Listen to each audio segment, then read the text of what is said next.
તો હિમાચલ પ્રદેશના શિમલામાં ભારે ભૂસ્ખલન, ઘણા વાહનો કાટમાળ નીચે દટાયા। ભૂસ્ખલનના કારણે વાહનોની અવરજવર પર અસર પડી છે। મોડી રાતથી શિમલામાં ભારે વરસાદ, તો વાહનોની અવરજવર પર અસર પડી છે। હિમાચલ પ્રદેશના દ્રશ્યો, શિમલામાં ભારે ભૂસ્ખલન સર્જાયું છે, તો જનજીવન છે તે ઠપ થઈ ગયું છે। ઘણા વાહનો પણ કાટમાળ નીચે દટાયા હોવાની માહિતી સામે આવી રહી છે। વાહનોની અવરજવર પણ અટકી। ઉત્તરાખંડના દહેરાદૂનમાં ફરી એકવાર કુદરતે કહેર મચાવ્યો। દહેરાદૂનના બહારના વિસ્તારમાં વાદળ ફાટ્યું। સહસ્ત્રધારા વિસ્તારમાં વાદળ ફાટવાની સાથે ભૂસ્ખલન। અત્યાર સુધીમાં 2 લોકો લાપતા છે। એસડીઆરએફ એનડીઆરએફની ટીમે બચાવ કામગીરી શરૂ કરી છે। તો રસ્તા પર નદીની જેમ પાણી વહેતા થયા છે। પૂરના પ્રવાહમાં એક કાર ચાલક પણ ફસાયો હતો। વાદળ ફાટવાની સાથે ભૂસ્ખલનથી જનજીવન પ્રભાવિત થયું છે। લોકોને મોટા પાયે નુકસાનની સંભાવના। તો દહેરાદૂનના બહારના વિસ્તારમાં વાદળ ફાટ્યું છે। દ્રશ્યો આપ જોઈ શકો છો। વાદળ ફાટવાની સાથે ભૂસ્ખલન પણ થયું છે। 2 લોકો લાપતા છે। પૂરની પરિસ્થિતિની વચ્ચે એસડીઆરએફ એનડીઆરએફની ટીમે બચાવ કામગીરી શરૂ કરી છે। તો અનેક વિસ્તારથી તબાહીના દ્રશ્યો, તંત્ર મદદ પહોંચાડવાનો પ્રયાસ કરી રહ્યું છે। રેસ્ક્યુની કામગીરી પણ કરવામાં આવી રહી છે। પૂર બાદ ભારે તબાહીના અલગ અલગ દ્રશ્યો દહેરાદૂનથી પણ સામે આવી રહ્યા છે।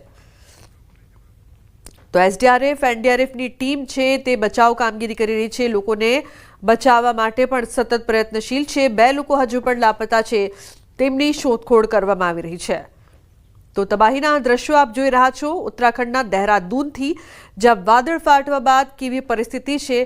સમગ્ર દહેરાદૂન પાણી થઈ ગયું છે અને પૂર છે તેના કારણે લોકોને અનેક સમસ્યાઓનો સામનો પણ કરવો પડી રહ્યો છે। રેસ્ક્યુ કામગીરી કરવામાં આવી રહી છે। એસડીઆરએફ એનડીઆરએફની ટીમ બચાવ કામગીરી કરી રહી છે। તો દહેરાદૂનની બહારના વિસ્તારમાં વાદળ ફાટ્યું છે, જે બાદ ભારે પૂરની પરિસ્થિતિ છે, સાથે ભૂસ્ખલન પણ 2 લોકો લાપતા થયા હોવાની માહિતી। એસડીઆરએફ એનડીઆરએફની ટીમે બચાવ કામગીરી શરૂ કરી છે, પરંતુ હજુ 2 લોકોની ભાળ નથી મળી। તો તંત્ર દ્વારા મદદ પહોંચાડવાનો પ્રયાસ। તો મુખ્યમંત્રી પહોંચ્યા હતા વિસ્તારમાં નિરીક્ષણ કરવા માટે। મુખ્યમંત્રી દ્વારા આ વિસ્તારનું નિરીક્ષણ કરવામાં આવી રહ્યું છે। મદદ પહોંચાડવા માટે તંત્ર સતત કામગીરી કરી રહ્યું છે। મુખ્યમંત્રી પોતે નિરીક્ષણ કરવા માટે અહીં પહોંચ્યા છે। કયા પ્રકારની પરિસ્થિતિ છે, કેવી મદદ મળી રહી છે, રેસ્ક્યુની કામગીરી કઈ રીતે થઈ રહી છે, તે તમામ બાબતોનું મુખ્યમંત્રીએ પોતે નિરીક્ષણ કર્યું। તો સીધા દ્રશ્યોમાં આપ જોઈ શકો છો, એક તરફ તબાહી જ તબાહી, પૂર, વાદળ ફાટ્યા બાદ ભૂસ્ખલન, તો બીજી તરફ મુખ્યમંત્રી નિરીક્ષણ કરી રહ્યા છે। હરિદ્વારના રહેણાંક વિસ્તારોમાં જંગલી હાથીઓના હુમલાના કારણે લોકોમાં ગભરાટનો માહોલ છે। અહીં 7 જંગલી હાથીઓનું ટોળું લક્ષર રોડ પર સ્થિત મિસરપુરની રહેણાંક વસાહતમાં ઘૂસી ગયું છે। વિડીયોમાં જોઈ શકાય છે કે 7 હાથીઓ એક પછી એક રસ્તો ઓળંગી રહ્યા છે। જો કે આ હાથીઓએ કોઈને નુકસાન પહોંચાડ્યું નથી। રહેણાંક વિસ્તારોમાં વારંવાર હાથીઓના હુમલાના કારણે લોકો ગભરાઈ ગયા છે અને લોકો વન વિભાગને હાથીઓની અવરજવર પર પ્રતિબંધ મૂકવાની માંગ કરી રહ્યા છે। જંગલી હાથીઓના હુમલાને કારણે લોકોમાં ડરનો માહોલ છે। 7 જેટલા જંગલી હાથીઓનું ટોળું રહેણાંક વસાહતમાં આવી ગયું હતું। જંગલી હાથીઓની અવરજવરથી લોકોમાં પણ ભય છે। લોકો ડરી રહ્યા છે આ વિસ્તારમાં જતા, કારણ કે જંગલી હાથીઓના હુમલાની ઘટના પણ આ વિસ્તારમાં વારંવાર બનતી હોય છે। ત્યારે 7 જંગલી હાથીઓનું ટોળું રહેણાંક વસાહતમાં આવી ચડ્યું। અડધી રાત્રે વાદળ ફાટતા તબાહી। દહેરાદૂન હરિદ્વાર હાઈવે પર ધોવાણ થયું છે। નેશનલ હાઈવે ખીણ જેવો બની ગયો છે। એક બાજુનો ભાગ ધોવાતા હાલાકી થઈ રહી છે। બ્રિજની બાજુમાં જ રોડમાં ગાબડું પડ્યું છે। ફનવેલી નજીક હાઈવે ક્ષતિગ્રસ્ત થયું છે। તો બ્રિજ નજીક જે પ્રકારથી હાઈવે ધોવાયું છે, નેશનલ હાઈવેમાં મોટું ગાબડું પડ્યું છે। દહેરાદૂનના દ્રશ્યો, બ્રિજ નજીક સમગ્ર હાઈવે છે તે ધોવાઈ ગયો છે। અહીં જોવું મુશ્કેલ છે કે અહીં કોઈ હાઈવે હતો કે કેમ, તે પ્રકારની પરિસ્થિતિ। નેશનલ હાઈવેમાં એટલું મોટું ગાબડું પડ્યું છે કે કેવી પરિસ્થિતિ છે તે દ્રશ્યોમાં જોઈને અંદાજો લગાવી શકાય। ચારે બાજુ જળ પ્રલય અને તબાહીના આ દ્રશ્યો દેવભૂમિ ઉત્તરાખંડના છે। અહીં ફરી એક વખત વાદળ ફાટતા વિનાશકારી પૂર આવ્યું। દાવો કરાઈ રહ્યો છે કે દહેરાદૂનના સહસ્ત્રધારા વિસ્તારમાં વાદળ ફાટવાની ઘટના બની છે, જેના કારણે સ્થાનિક નદી નાળા તોફાની બન્યા છે અને ચારે બાજુ ભયંકર પૂર આવ્યું છે, જેમાં ટપકેશ્વરમાં આવેલા મંદિરો પાણીમાં ગરકાવ થયા છે.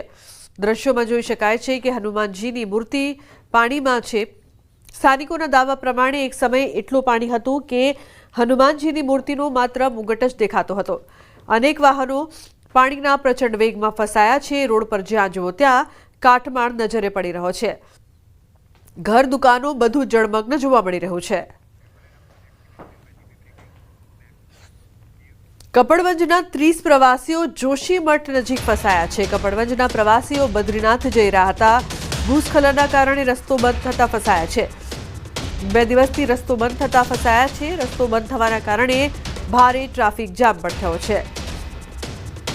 તો કપડવંજના પ્રવાસીઓ છે કે જેઓ બદ્રીનાથ જઈ રહ્યા હતા, પરંતુ ભૂસ્ખલનના કારણે રસ્તો બંધ થતા ફસાયા. ઉમંગ જોડાયા છે ફોનલાઈન પર વધુ માહિતી આપવા માટે. ઉમંગ, શું વધુ માહિતી સમગ્ર મામલે?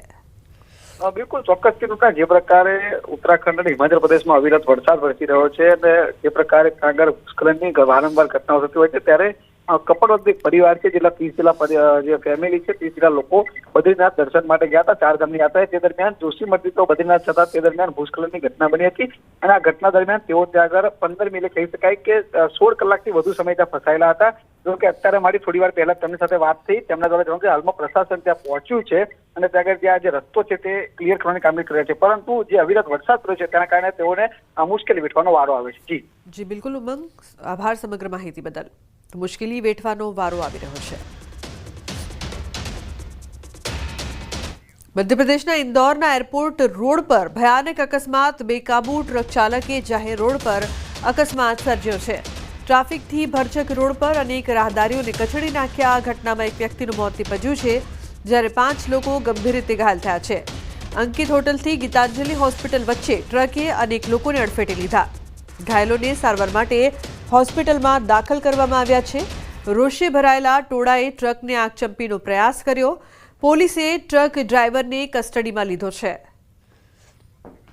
એક વ્યક્તિનું મોત નીપજ્યું છે. 5 લોકો ગંભીર રીતે ઘાયલ થયા હોવાની પણ માહિતી સામે આવી રહી છે. રોષે ભરાયેલા ટોળાએ આગચંપીનો પ્રયાસ કર્યો હતો. ઇન્દોરની આ સમગ્ર ઘટના. પોલીસે ટ્રક ડ્રાઈવરને કસ્ટડીમાં લીધો છે. તો બેકાબુ થઈ હતી ટ્રક અને જાહેર રોડ પર અકસ્માત સર્જ્યો હતો, જેના દ્રશ્યો પણ સામે આવ્યા છે. કઈ રીતે અકસ્માતની સમગ્ર ઘટના બની. એક વ્યક્તિનું મોત નીપજ્યું, 5 લોકો ઘાયલ. રોષે ભરાયેલા ટોળાએ આગચંપીનો પ્રયાસ કર્યો હતો. તો પોલીસે ટ્રક ડ્રાઈવરને કસ્ટડીમાં લીધો.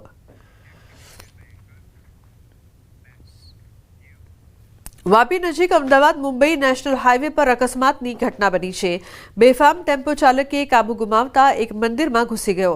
બલીઠા હાઈવે પર બ્રહ્માદેવ મંદિરમાં ટેમ્પો ઘૂસી જતા ટેમ્પો ચાલક ગંભીર રીતે ઇજાગ્રસ્ત થયો હતો. ટેમ્પો ચાલકને સારવાર માટે હોસ્પિટલ ખસેડાયો હતો. મંદિરમાં દિવાલ અને રેલિંગ સાથે છતને પણ મોટું નુકસાન થયું હતું. તો ટેમ્પો ચાલક નશાની હાલતમાં હોવાની લોકોએ આશંકા દર્શાવી છે. લોકોમાં પણ ભારે રોષ જોવા મળી રહ્યો છે.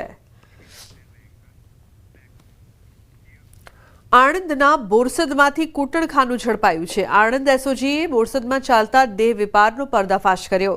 બોરસદ ડીમાર્ટ પાછળ રહેણાંક મકાનમાં ગોરખ ધંધો ચાલતો હતો.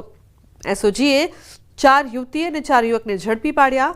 3 રૂપલલના અને 3 ગ્રાહકો સાથે સંચાલક અને એક યુવતી પણ ઝડપાઈ. માહિતી મુજબ છેલ્લા કેટલાક સમયથી કેતુલ ખાટી ઉર્ફે વાળંદ દેહ વેપારનો ધંધો ચલાવતો હતો.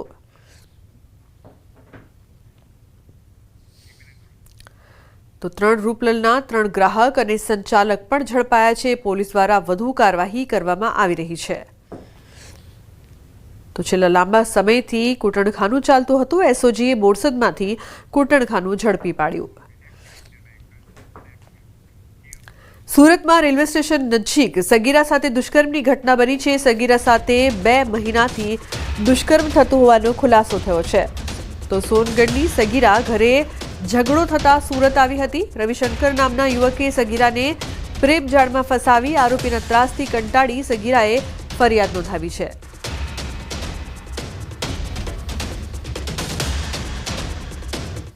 બીજી તરફ સુરતના સચિન સબ જેલમાંથી